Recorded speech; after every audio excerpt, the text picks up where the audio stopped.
कमाले कशफ दुजा बेजमाले ही। परेशान नहीं कि मेरी बीवी की मौत हो जाएगी। बहुत प्यार से सुनिएगा इस बात। सूफी साहब ने क्या कहा, मैं इसलिए परेशान नहीं कि मेरी बीवी की मौत हो जाएगी।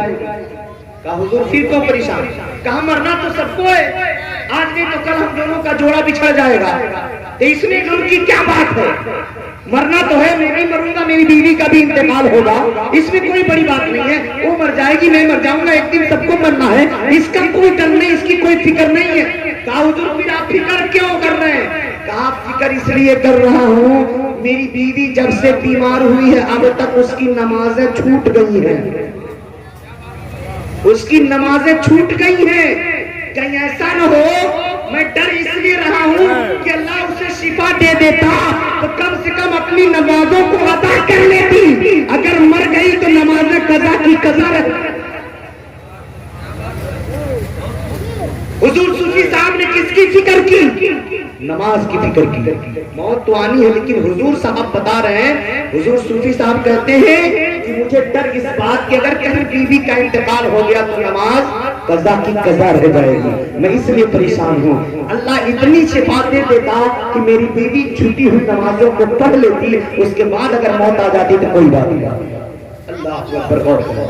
आप अंदाजा लगाएं, हम सूफी निजामुद्दीन से प्यार करते हैं और नमाज न पढ़ें, हम गौसे पाक से प्यार करें, नमाज न पढ़ें। आज देखा जाता है मस्जिदें खाली नजर आती हैं। आप ही के मस्जिद में ईशा की नमाज में हम लोग थोड़ा देर में पहुंचे तो जमात हो चुकी थी, लेकिन नमाजी कितने थे? कुछ बुजुर्ग लोग थे, ये चचा थे, 4 आदमी थे। गौर कर, कितने आदमी थे? बोले 4। कितने थे? 4। इस वक्त कितने?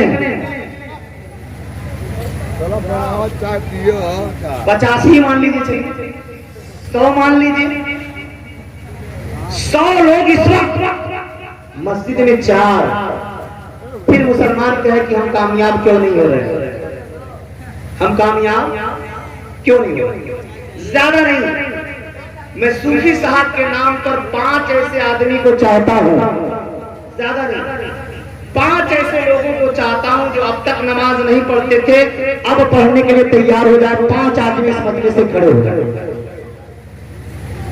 माशाअल्लाह, देखिए सलामत भाई, 4 लोग और सूफी साहब के नाम पर नमाज पढ़ने का वादा करें। 4 लोग और, एक तो हो चुके हैं, 4 लोग और जो 5 वक्त नमाज पढ़ने के लिए वादा करें। सिर्फ 4 लोग।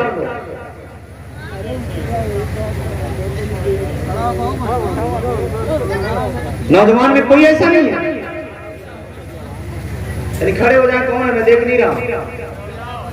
अच्छा, वो पीछे टोपी वाले, माशाअल्लाह। देखिए ये बच्चा, देखिए बहुत उम्र होगी तो 17-18 साल होगी, 16 साल की उम्र है। क्या इस मजमे में उस 16 साल से बढ़कर कोई नहीं है? क्या उस बच्चे का साथ देने वाला कोई लड़का नहीं है? बताइए, इतनी बड़ी मजलिस में 5 लोगों को मैंने मांगा, सूफी साहब के नाम पर कोई तैयार नहीं, सिर्फ वो लड़का। क्या नाम बाबू? निसार अहमद। माशाअल्लाह, माशाअल्लाह। आप भी खड़े हो जाएं, दोनों लोग खड़े हो जाएं। सुभान अल्लाह। देखिए 4 लोग हो गए, सलामत अली साहब, निसार बाबू और ये दोनों नौजवान। अल्लाह ताला इनके उम्र में बरकत अता फरमाए और दुनिया की तमाम बला मुसीबतों से महफूज व मामून फरमाए। एक आदमी है, 5 मैंने जिक्र किया, 5 लोग। माशाअल्लाह। नायब सदर साहब, नारे तकबीर, नारे रिसालत। माशाअल्लाह, आपका मजमा, आपका जलसा कामयाब हो गया। अब आप लोग बैठ जाएं। मौला, जिन नौजवानों ने, जिन बुजुर्गों ने आज इस महफिल में, जिस महफिल में तेरे प्यारे महबूब के प्यारे दीवाने हुजूर सैयद निजामुद्दीन रहमत रिजवान का जिक्र अज़कार हो रहा है, ऐ मौला हुजूर सूफी खतीबुल बराहीन के सदक़े तुझे इन 5 लोगों को तू अपना खास खास फज़ल अता फरमा दे, अपने नबी की मोहब्बत अता फरमा दे और इनकी जिंदगी तमाम तरह की नेमतों से माला माल फरमा दे, हर बला मुसीबत से महफूज मामून फरमा दे।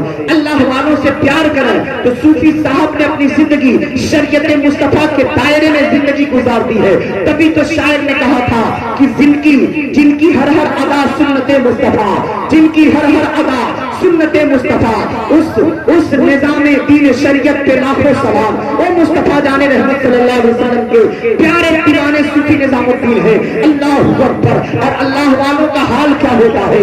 अगर आपको वली कामिल देखना है तो कोई और नहीं, हजरत सूफी बासफा खतीबुल बराहीन सूफी निजामुद्दीन रिजवान है, जो एक बाकरामत और वली कामिल है, अल्लाह के प्यारे वली है, अल्लाह के प्यारे बरगुज़ीदा बंदे हैं। और अल्लाह वालों का हाल अजीब गरीब होता है।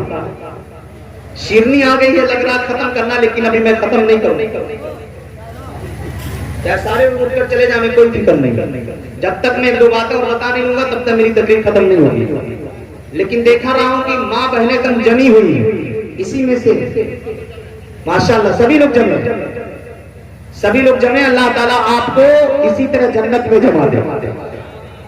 आप सभी लोगों को इसी तरह जन्नत में जमा दे। एक अल्लाह के वली है जिनका नाम हजरत बहलुल दाना है। क्या नाम है? बहलुल दाना। दीवाने थे, गजब के दीवाने। आप लोगों को नमाज के लिए खड़े होने में दिक्कत हो रही थी, गौर से।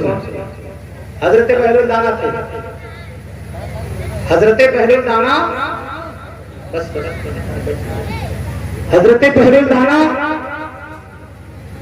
एक पेड़ के नीचे बैठे और मिट्टी लेकर मिट्टी के घरौंदे, छोटे छोटे घरौंदे बना रहे थे, छोटे छोटे। और छोटे छोटे घरौंदे जब बना रहे थे तो हारून रशीद की बीवी जुबैदा की सवारी उधर से गुजरी। तो जुबैदा ने देखा कि बहलुल दाना पेड़ के नीचे बैठे छोटे छोटे घरौंदे बना रहे हैं। जुबैदा अपने सवारी से नीचे उतर गई, हजरत के पास गई, कहा अस्सलाम वालेकुम। हजरत ने निगाह उठाई, जवाब दिया, कहा वालेकुम अस्सलाम। जुबैदा क्या बात है? कहा हुजूर क्या कर रहे हैं? हजरत ने जवाब क्या दिया? कहा जुबैदा मैं जन्नत का महल बना रहा हूँ। सुभान अल्लाह। क्या कहा? जन्नत का महल बना रहा हूँ। हजरत ये मिट्टी के छोटे छोटे घरों में जन्नत के महल का, हाँ जन्नत के महल है। अब जुबैदा का इश्क देखें। हजरत जुबैदा कहती, हुजूर क्या आप बेचेंगे इसको? मैं एक महल लेना चाहती हूँ। बेचेंगे? बहलुल दाना ने क्यों नहीं, अगर तुम खरीदना चाहती हो तो मैं बेचूंगा। कहा हजरत एक महल दे दो मुझे, जन्नत का एक महल दे दो मुझे। कहा ले लो। कहा कीमत क्या? कहा एक दिरहम। क्या? एक दिरहम दे दो, जन्नत ले लो। हजरत जुबैदा ने एक दिरहम निकाला, हजरत के हाथ में रखा, एक घरौंदा उठाया, लेकर चल दिया। अब जब महल में पहुंची तो पहुंचते ही हारून रशीद से मुलाकात हो गई। हारून रशीद ने कहा जुबैदा आपके हाथ में क्या है? कहा ये जन्नत का महल है, जन्नत का महल है। हारून रशीद ने क्या बात कर रही हो, ये मिट्टी का घर, जन्नत का महल कहां से लेके आ रही है? कहा हजरत बहलुल दाना बैठे बना रहे थे, मैंने पूछा है क्या? उन्होंने कहा जन्नत का महल है। मैंने कहा बेचेंगे? कहा बेचूंगा। कहा कीमत क्या? मैंने उन्होंने कहा एक दिरहम कीमत है। मैंने एक दिरहम दिया, जन्नत का एक महल ले लिया। हारून रशीद मुस्कुराने लगा, क्या तुम भी दीवानों की बातों पे आ जाती हो? दीवानों की बातों पे आ जाती हो? यही तुम्हारा अकल है, इतनी तुम्हारे पास सोच है, यही तुम्हारी अकल है, बस इतने तुम्हारे पास दिमाग है। हारून रशीद आप मेरे शौहर, मैं आपका एहतराम करती हूँ, लेकिन मेरे अकीदत को ठेस न पहुंचाए, मेरी मोहब्बत को ठेस न पहुंचाए। अल्लाह वाले ने कहा कि जन्नत का महल है, मैंने मान लिया, मुझे मिल गया, मैंने एक बार खरीद लिया, आप फिक्र न करें। ये कहकर चली गई। रात का आलम हुआ। हारून रशीद जब सोते हैं ना तो हारून रशीद ने ख्वाब देखा। मुफ्ती अल्लामा अरशदुल कादरी ने बड़े अच्छे अंदाज में इसको लिखा है, लालाजार ने बड़े अच्छे अंदाज में लिखा है, इसको पढ़िएगा। तो अल्लामा अरशदुल कादरी रहमत रिजवान लिखते हैं कि बहलुल दाना की वो शैदा, वो मोहब्बत करने वाली, अकीदत रखने वाली खातून जुबैदा, वो अपने बिस्तर पे, हारून रशीद अपने बिस्तर पे, हारून रशीद सोते ही ख्वाब देखते हैं। हारून रशीद खुद कहते कि मैं जन्नत में टहल रहा था। कहां टहल रहा था? जन्नत में टहलते टहलते हर तरह के महल्लात देखती गई, महल पे महल देखते गए तब तक हारून रशीद कहते मेरी नजर एक महल पर पड़ी। मैंने देखा को महल बड़ा खूबसूरत है। मैंने सोचा चलकर देखें तो सही ये महल कैसा है। जैसे मैं करीब गया, हारून रशीद कहते जैसे मैं करीब गया तो मैंने देखा उस महल के दरवाजे पे लिखा है ये महल जुबैदा खातून का है। सुभान अल्लाह, ये महल किसका है? जुबैदा खातून का है। अब तो हारून रशीद खुश हो गए, कहा ये तो मेरे बीवी का महल है, तो मेरी बीवी का है। अब चले आराम से हम भी तनी देख आए। अब जब हारून रशीद दरवाजे पे गए, दरबान खड़ा था। हारून कहाँ चले हो? कहा भाई महल देखने। कहा नहीं जा सकता। क्यों? ये तो मेरी बीवी का महल है। कहा तुम्हारा तो नहीं है, तुम्हारा तो नहीं है। कहा बीवी का तो मेरा करना, ये तुम्हारे खास करके तुम्हारी बीवी के लिए, तुम्हारे लिए नहीं है। तुम इसके अंदर नहीं जा सकते हो, नहीं जा सकते। जैसे दरबार में कहा नहीं जा सकते, तब तक हारून रशीद की नींद टूट गई। जैसे नींद टूटी घबरा गए। और जब घबराए तभी आधी रात गुजरी थी। उसी आधी रात में अपने मुसाहिबों को, वजीरों को, दरबारियों को जमा किया। काहे मुसाहिबों, आए वजीरों, आए मेरे दोस्तों इधर आओ, दरबारियों इधर आओ। अब बादशाह आधी रात में आवाज दे तो कौन नहीं जाएगा। डर के मारे सब दौड़ते दौड़ते पहुंचे। रात में कोई मामला तो नहीं हो गया, कोई तकलीफ तो नहीं पहुंच गई, क्या हो गया? इस रात में बादशाह सबको तलब कर रहे हैं। अब भीड़ लग गई, सारे वज़रा, सारे मुसाहिब, सारे दरबारी हाजिर। कहा हुजूर बादशाह सलामत, क्या हुआ? कहा सुनो सवारी तैयार करो। कहा हुजूर आधी रात में सवारी लेकर कहाँ जाएंगे? कहा सुनो अभी इसी वक्त मुझे बहरुल दाना के तलाश में निकलना है। सुभान अल्लाह, बहरुल दाना के तलाश में निकलना है। कहा हुजूर इस रात में? कहा अभी इसी वक्त निकलना है। तुरंत सवारी तैयार की गई और उसी रात में निकल गए तलाश करने के लिए। अब आधी रात घूमते रहे लेकिन बहरुल दाना नहीं मिले। सुबह हो गई, बहरुल दाना नहीं मिले। सूरज निकल गया, बहरुल दाना नहीं मिले। चास्त का वक्त हो गया, बहरुल दाना नहीं मिले। जवाल का वक्त हो गया, बहरुल दाना नहीं मिले। सूरज ढलने लगा, बहरुल दाना नहीं मिले। जोहर का वक्त हो गया, बहरुल दाना नहीं मिले। असर का वक्त हो गया, बहरुल दाना। बगैर खाए पिए आधी रात से परेशान हारून रशीद है। बगैर खाए पिए, न कुछ खाया न कुछ पिया। वो साहब कहते हैं हजरत कुछ खा ले, कुछ पी ले। बाप ने सुबह से कुछ खाया नहीं, कुछ पिया नहीं है। कहा ना जब तक बहरुल दाना मिल नहीं जाते न मैं खाऊंगा न पीऊंगा, न खाऊंगा न पीऊंगा। मुझे कुछ नहीं करना है, न मैं खाऊंगा न पीऊंगा जब तक बहरुल मिल नहीं जाते। अब ये था कि कहीं सूरज डूब न जाए और हुजूर पूरी रात गुजरते रहे। मायूस होकर के एक पेड़ के नीचे जब जाते हैं तो लोग देखकर हैरान हो गए कि उसी पेड़ के नीचे हजरत बहरुल दाना बैठे हुए हैं और बार बार उसी पेड़ से आए गए हैं लेकिन नहीं मिल रहे थे। बहरुल दाना बैठे हैं।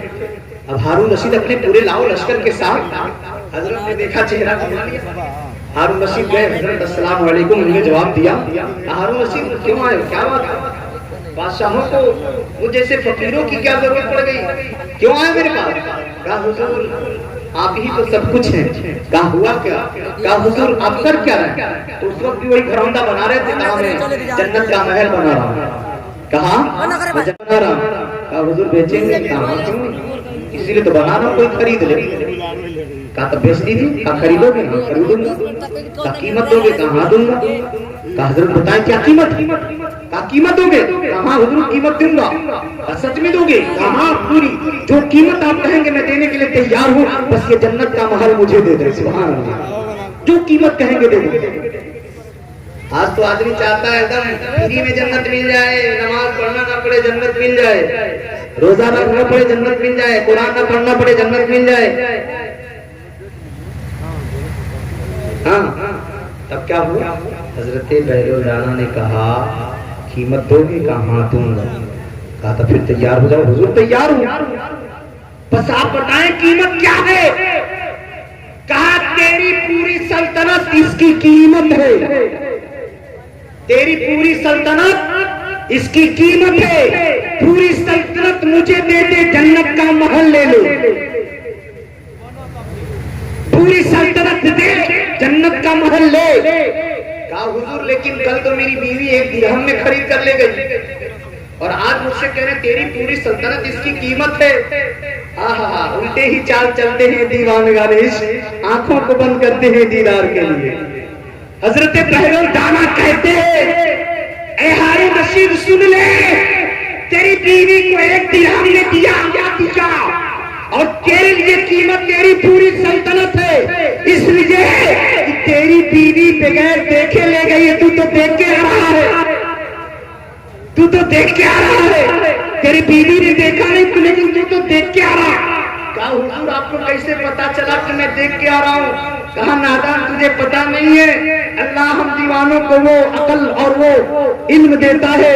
हम भले ही रखते हैं जंगलों में, हम रहते हैं बयाबानों में, हम रहते हैं इन पेड़ पौधों के नीचे, लेकिन दुनिया की खबर ये अल्लाह वाले रखा करते हैं। और यही नहीं, तू सोया ख्वाब जो तूने देखा वो ख्वाब भी मैं तुझे बता दूं। कहा हुजूर क्या?